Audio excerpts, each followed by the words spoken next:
Magandang umaga, kahit para bang naiisip mo na agad ang mga obligasyon na dapat mo nagampanan, kaya kinakalimutan mo na paano sumaya.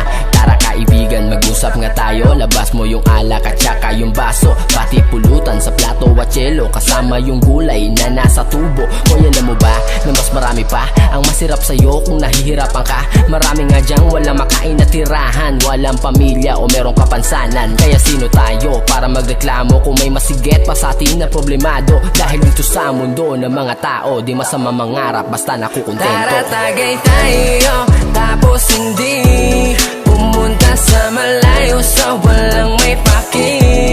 Malalagpasan mo rin ang lahat ng problema, basta kalma ka lang, tumagay ka, tapos hindi pa. Tara tagay tayo, tapos hindi pumunta sa malayo, sa walang may paki. Malalagpasan mo rin ang lahat ng problema, basta kalma ka lang, tumagay ka, tapos hindi pa. Masarap na buhay ng tahimik at payapa, lalo na kapag malaya ang iyong kaisipan.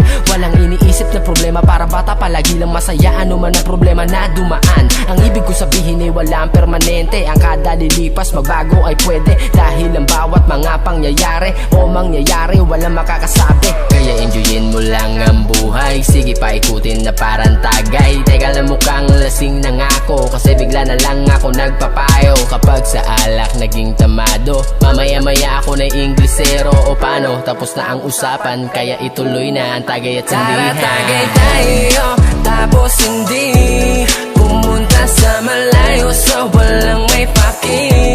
Malalagpasan mo rin ang lahat ng problema, basta kalma ka lang, tumagay ka, tapos hindi pa.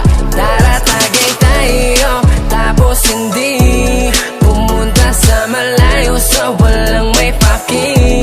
Malalagpasan mo rin ang lahat ng problema, basta kalma ka lang, tumagay ka, tapos hindi pa.